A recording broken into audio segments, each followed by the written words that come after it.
Welcome to the official podcast of Joey's Song. You know, at Joey's Song, we have one mission: raise as much money as we can so that research into finding treatments and cures for epilepsy can get the funding it needs. We would love your support. If you can subscribe and leave a review of this podcast, it will help more than you could ever know. If you have a couple extra mouse clicks left in you, go to YouTube and our YouTube channel, Joey's Song, and subscribe. There. In less than 2 minutes, with a couple of mouse clicks, you will have made it easier for others to find us and help spread the word. Now, if you want to do a bit more, head over to joeysong.org, consider buying a show ticket or some merch, or even making a donation. Thanks. You know, we'll beat this disease, and together we'll have some fun doing it as well. Join us. All right, let's do this.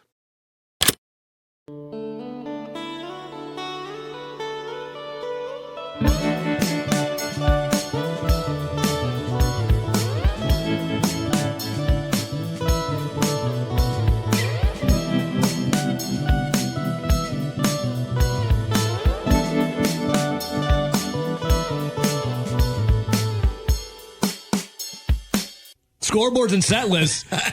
Mike from Joey's Song in, and yes. So I know the story of why it is verboten to put ketchup on your hot dog in Chicago. I do not, so please. So Chicago is known for its stockyards, right? A lot of the beef that fed the world came through Chicago. And the purveyors, to prove that theirs was high-quality beef, you didn't cover it up with the taste of ketchup. Oh. So if you went into an establishment and they offered you ketchup, it meant they weren't proud of their beef, so they would cover it up with the taste of ketchup. Interesting. So one of the ways, if you were Vienna Beef or many of the sausage hot dog companies in Chicago, you would promote it as, we don't serve ketchup because we don't need to cover it up. And so that's how you know that you have a good So is that kind of how like A1 steak was invented? Yeah. Someone's like, I got a really bad beef company here. I need to make a sauce. We need to cover it up with not just tomatoes, but with spices and everything else. Yes. Yeah. But that's why in Chicago it is forbidden to put ketchup on your hot dog. Now, I have a little bit of a hot take here, Mike. All right. I've been to a couple hot dog places in Chicago. Yep. I've been to the Portillo's. Yep. The best Chicago-style hot dog resides at the West or East Side Home Depot. I don't know if you've ever been there. I have not. They have a Vienna like hot dog stand. Yeah. They have Chicago-style beef. But their hot dog, in my humble opinion, Quality. blows Portillo's out of the water. Yeah. Well, And you just got to go to Home Depot. Well, see, now a Chicagoan loves Portillo's as well because of the wholeness of Portillo's, the fries and the hot beef and the everything. But it's the local place. Like, have you ever heard of Wiener Circle down on? I have. Yeah, I have. Right, they're known for their abusive behavior to clients and everything. You go to the local ones like Demon's Dogs or Wiener Circle or one of those, and that's where you get the real Chicago dogs because those are the locals. And Portillo's great, but There's one outside of Northwestern. I think it's Mustard's Last Stand. that sounds about right. Which playing Custard's Last. Yeah, Mustard's Yeah, well, so DePaul has one right underneath the L tracks called Demon Dogs, and it's the same thing. It's there's one or two of them around, and it's a small thing. But yeah, that's the Portillo's is great, but it's still kind of chainy, Yeah. But you do a local one where the guy that's behind the counter, his dad started it back in the 50s, and you're getting a Chicago. I would dog. have loved to go back to the individual who first invented the hot dog and say one day there'll be car-sized hot dogs racing one another at the Weenie 500, and there will be a debate of what you can and cannot put on it, or just the wild stuff that people do put on it. Yeah, and all he was doing was getting rid of the nasty leftover meat that he couldn't serve as a steak, and now it's this iconic thing. One of my favorite memories, watching The Simpsons and Lisa's talking about a hot dog, and it's pigeon, raccoon, and boot tongue all put together in a tube. Mike from Joey's Song here. Yep. So, Mike, before we get into one of your brainchilds for this episode, I'm not going to boast, I'm not going to brag or nothing, but you have the hat on. Absolutely. He's got the Cubs beanie on. Yep. Brewers kind of took it to the Cubs these past. They're now in first place in the NL Central. Yeah, we might not win another game. You admit we might not lose another game. No, we might not win another game. I'm consistent. No. Ebbs and flows. Our starting pitching let us down. You guys had 4 runs before I even was able to turn on the game each game. So you can't win going down 4-0 in at least in the NL Central. You can't. Nope. That was a thrashing, a beating, and a sweep in every sense of the word. Now I hope for me as a Brewers fan that the Cubs never win again. I understand. But I do like the idea of the rivalry. Absolutely. And if it is competitive, it makes it even more fun, more better. Yeah. Your thoughts really quick on from White Sox games to just walking down the streets of Chicago and now the Brewers Cubs games, the Green Bay sucks chant. Oh, I heard that. That was, but see that as a Packer fan, that's a point of pride. Yeah. I mean, if we're so in your head, Chicago Bears fans, that at a baseball game between your two baseball teams, you're chanting Green Bay sucks, then we are living rent-free in the head of every Bears fan, and it's glorious. I like it for the rivalry, too. Oh, it's because great. It was very one-sided. Favre owned them, Yeah. Rodgers owned them, Right. And now the Bears got a little come-up to them. Maybe. And Ben Johnson clearly is under the skin of Matt LaFleur. Yeah, they don't seem absolutely. to like each other too much. And I like the rivalry of it. Oh, it should be great. Yeah. It should absolutely be great. Things are better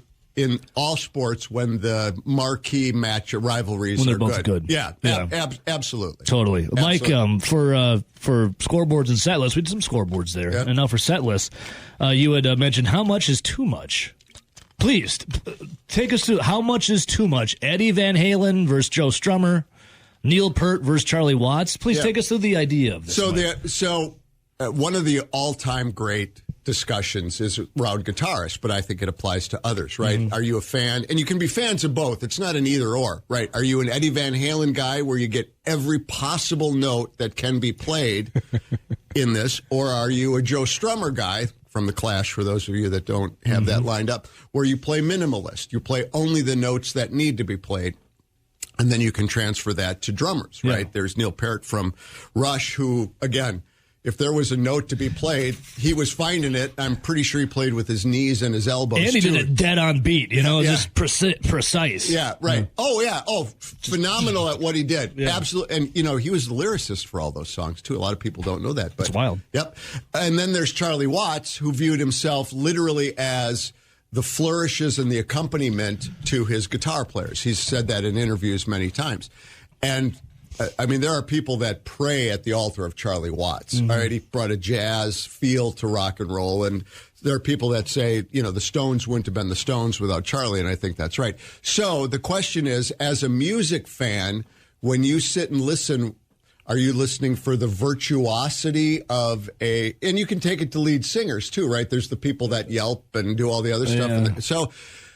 And like I said, it's not an either or, but it applies to the style of music. I always think this is a great discussion, especially if you start with the guitarist, right? Would you rather sit and listen to, Eddie Van Halen riff? That's so interesting. Yeah. So that I've always found this to be a great bar topic. What's funny to me is, like, you go and listen to, like, AC/DC. Right. It's just 3 power chords. Absolutely. And a 4/4 shuffle beat. Yep. And every song, Yep. pretty much the same. Yep. Riff, and you follow it through. But, man, does it just rock. Absolutely. Like, you find yourself just nodding your head, and you're just, and it's so simplistic. Absolutely. And, there'll be a little guitar solo in there, Oh, but yeah. that's even a little simplistic of a... It's not, like Joe Satriani out there doing something. Absolutely. But you're like, damn, this rocks. And Yeah. then, you get to some of... I'm sure you're familiar with Dream Theater. Yeah, all those guys. A little prog rock, Yeah. little, math. I got to be in the mood. Sometimes when you just want to, after a long day, maybe you got cooked at work and you just want to, like, you just want something simplistic. Yeah.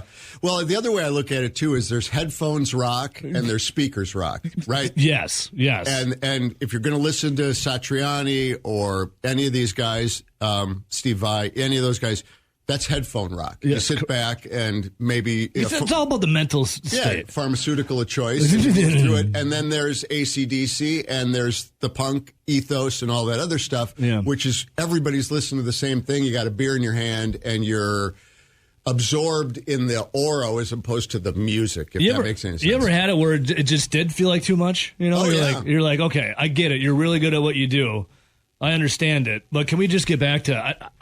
You don't need to be that technical at all times. And we've talked about this before. I'm a Deadhead, and I love the Dead. And there are times when I need to put that on. But there are other times when it comes up on the shuffle, and I'm like, no, Yes. I need a chorus I can sing along with, and I need to be mad at the girl that dumped me in high school. That's kind of how I view it, as too much or too little. If it comes up on shuffle, how often do I skip a certain artist or a certain song? Usually it's the more technical ones. Yes. I mean, depending on mood. Yeah. But if it comes up on shuffle, I'm like, I'm a sing-along in the car guy. Same, Unfortunately, it's without anybody else in the car because that would kill whoever. Well, I sing on air here. Yeah, I'm a songbird. But people say I'm bad at singing. I don't think so. But. The guys at the FCC were lined up out front because of that.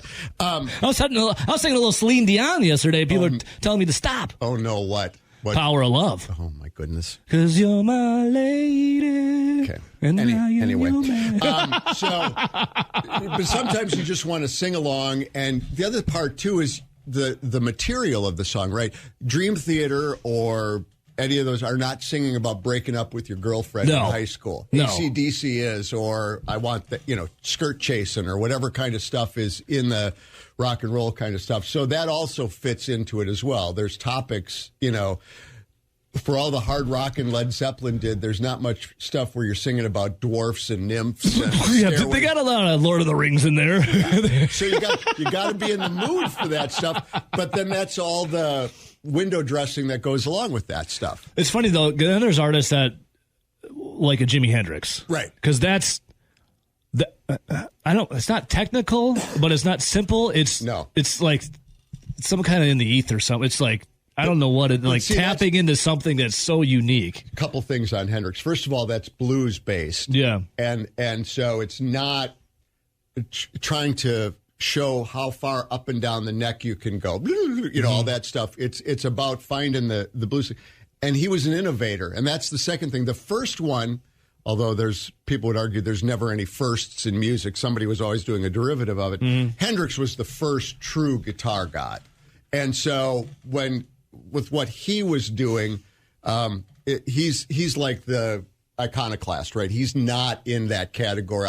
I put him more in the almost Joe Strummerish category, which sounds weird, but Van Halen was trying to do a different thing than Hendrix was doing. Yeah. But Hendrix is. I mean, Eddie Van Halen is incredible, but sometimes it's just like, okay, I get it. Yeah. Like, you're amazing. I get it. Yeah, this isn't a slam of Van Halen. No, not at all. Because he could also power chord you to death, right? I mean, those first couple records, before he found the synthesizer was just boom. It's just rock. Great stuff. Yeah. But he's kind of the poster child for the highly technical and able to do it. And maybe that's because he was able to do it and most guys can't. Yeah. I mean, the runs that he would make. But it's you got to be in the mood thing, and then you take that to drummers, and there's bass players, and there's singers, and all that. And I just think it's a great can you have, speaking of bassist, can you have too much of a bassist? Can you have too much of like a Les Claypool or that's or a Victor Wooten or I think you or have Flea. I think you have to be the Motown guys, James Jamerson and those guys with Stax and Motown that were the bass players. Yeah. Those are the ones where you really want to listen to the isolated bass and go. Yeah, because that's more about the groove. Whereas with the guys that you were mentioned, exactly. They're wailing away. You're doing it because you can, and then it's about the song, right? I mean, Flea on some of like Higher Ground that they did, right? The Stevie Wonder cover, his bass on that, phenomenal. Oh, it's awesome, yeah. Off of Mother's Milk, what an album. Yeah, so great cover, and so it's all about service to the song. I guess for an old, you kids get off my lawn kind of guy like me, it's in service to the song. And if it plays the song, if it serves the song, that's great. If it serves the player, then I kind of want to. I would say the majority of people come back to the more simplistic because it's more accessible. And if you go back, like you brought up Motown, the amount of hits that studio band had, and like they have more hits, I think, than the Beatles and Elvis combined, stuff like that. In a month. And it's so simple yet so good because they find a groove, they find just where everything it matches nicely, and they all just let it breathe, but it's not being too overpowering. Everything just blends together. Well, and that comes from the fact, like the Stax house band and like the Motown house band, those guys played together, or the Wrecking Crew out in L.A., Cocaine and all those guys.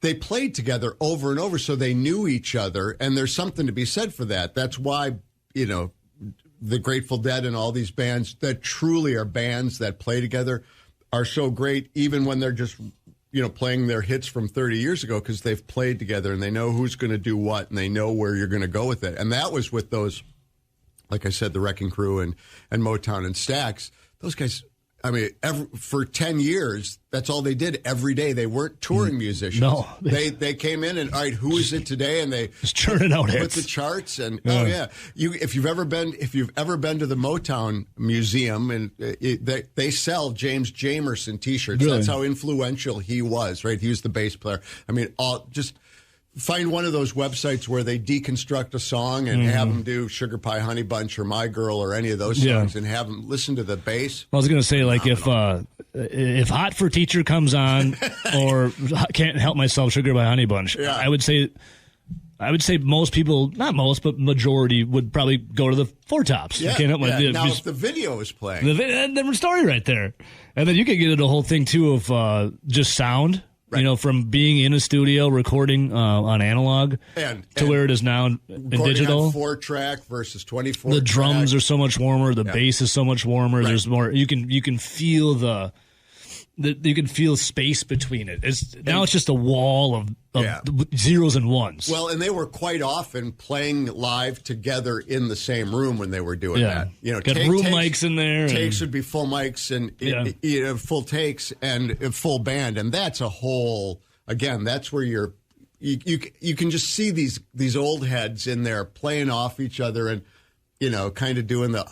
That's why a lot of stuff now I just don't think it just doesn't have a soul, a feeling to it. Right. It's meant to be my opinion, it's meant to be much more disposable now than it was back in the day. I mean, back in the day, they thought they were making records that would last. And they have. They completely have. Right. Where I'm not sure whoever was number one 7 years ago, and again, not the old guy, yelling at clouds, but that's the business now. When your music can drop the next day.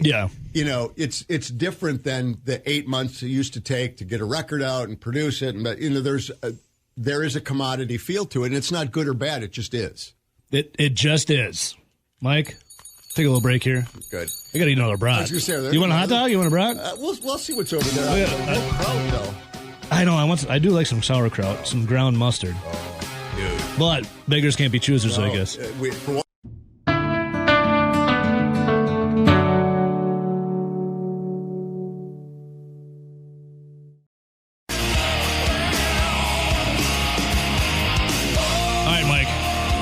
I have an answer for you for something that's too much. If you can hear it.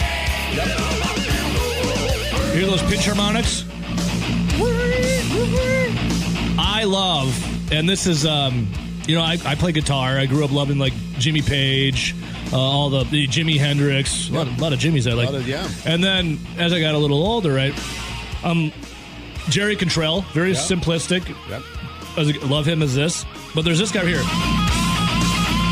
Zakk Wylde. Oh, yeah. Zakk Wylde. Played for Ozzy after Randy Rhoads had passed away. Yep.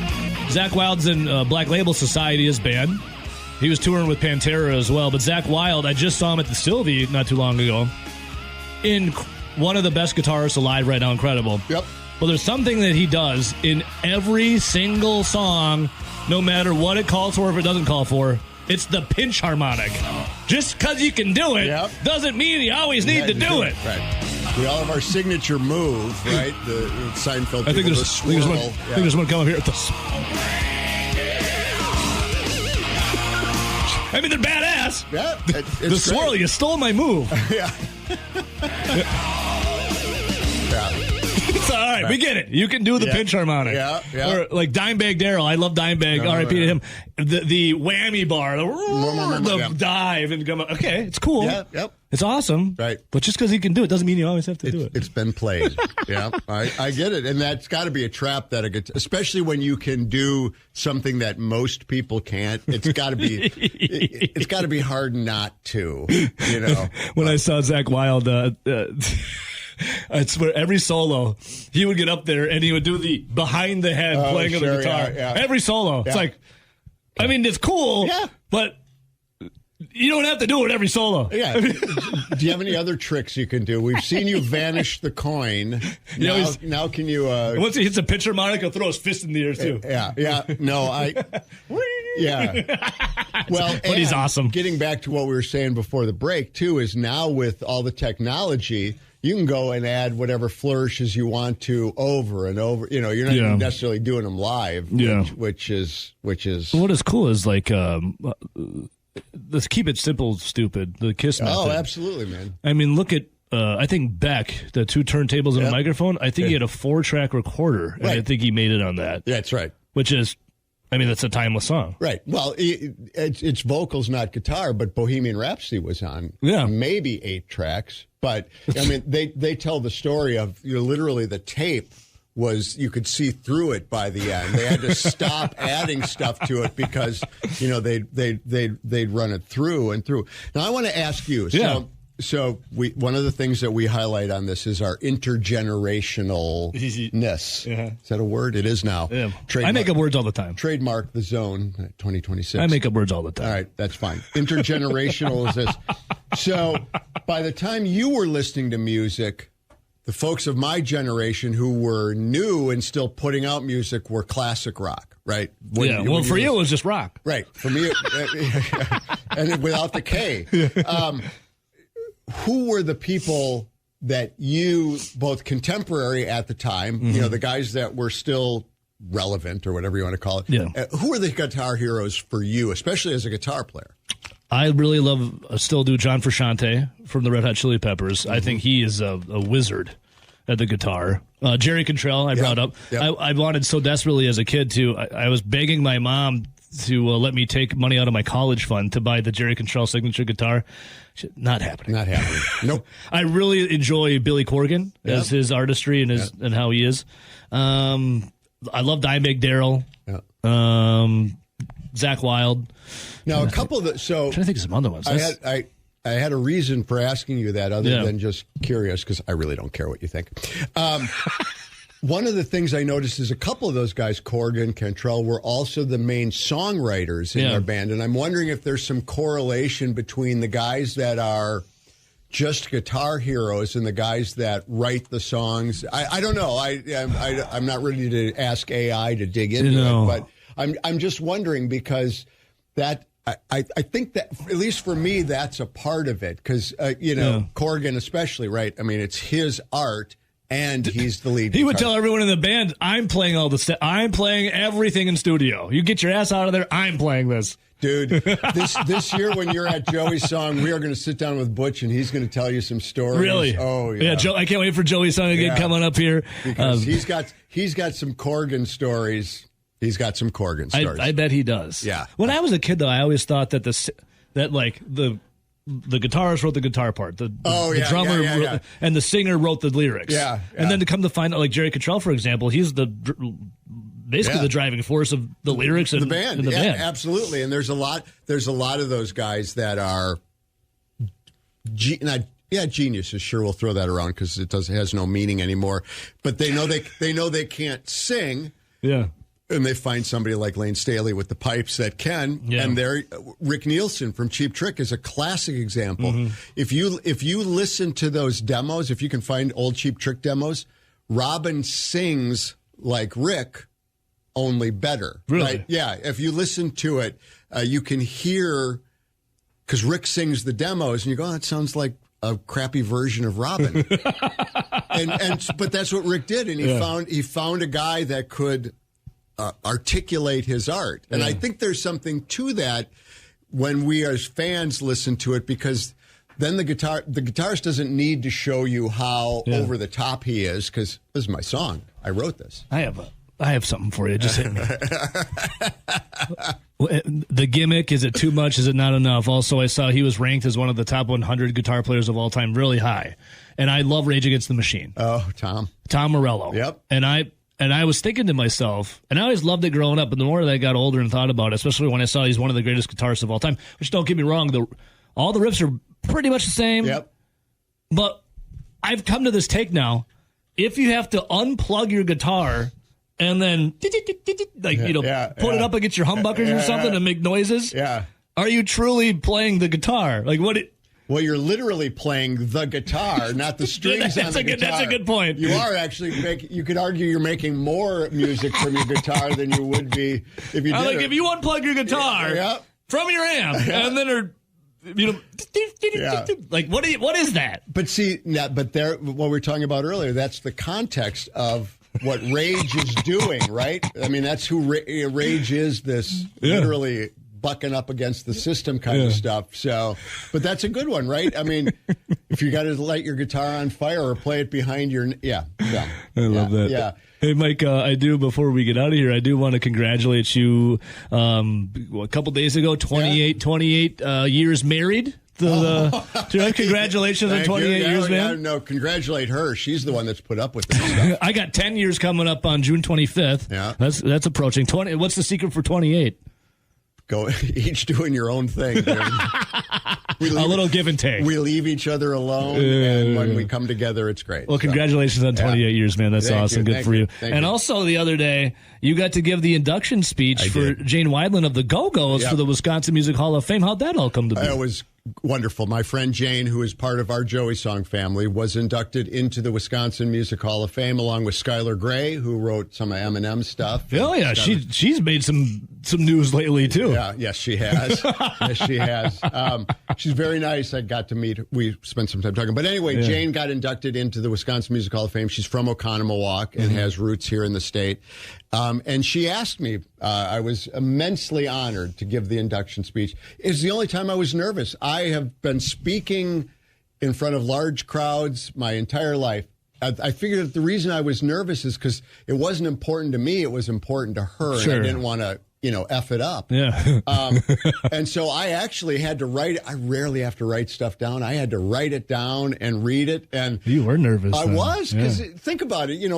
When you're. Because I do it off the dome. I have like a bullet points in my head, and then I riff off of it. Yeah, and I, but you're representing yourself when you do your job, and there I was representing her. But it was awesome to be able to do it, and the crowd loved her, and all my jokes landed, which is always always a good thing. And you're in a blazer here, a little suit jacket. Look at that, looking fly. Yeah, man. Well, but it was great. It was really an honor to induct somebody, and I was really proud to do it. I was probably proudest of just being asked, let alone with. That's really cool, man. Yeah, it was cool. And she's involved in Joey's song. Yeah. She is, as a matter of fact, part of the backstage conversation. She was already laying claim to her songs for 2027. Awesome. So. And just a reminder for everyone before we are out of here for scoreboards and set lists.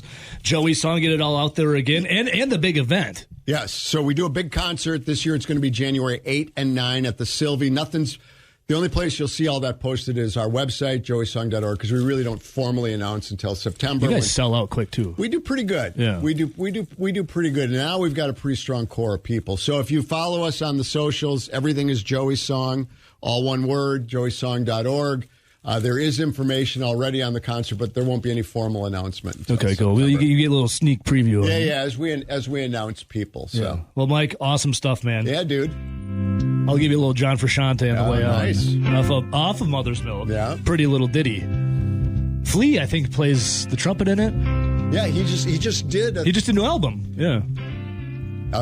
He did some shows out in L.A. Yeah. I know his lawyer with playing horns and all sorts of stuff. Yeah, dude's talented, man. You ever heard the band Crazy Town with the song Butterfly? Yeah, come, my lady, come, my lady, you're my butterfly. Probably it's a one-hit wonder from the 90s. They sample it from this. Not many people know that. Anyways. Cool, man. See, you got more up in that coconut than you let on, dude. Well, music's... I could go on and...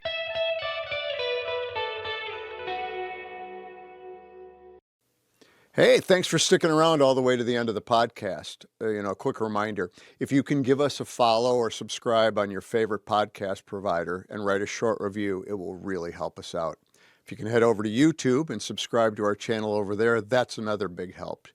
These simple acts make it easier for others to find us.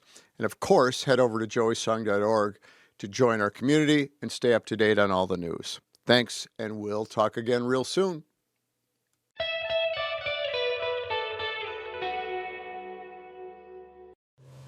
Learn more about Joey Song by visiting joeysong.org.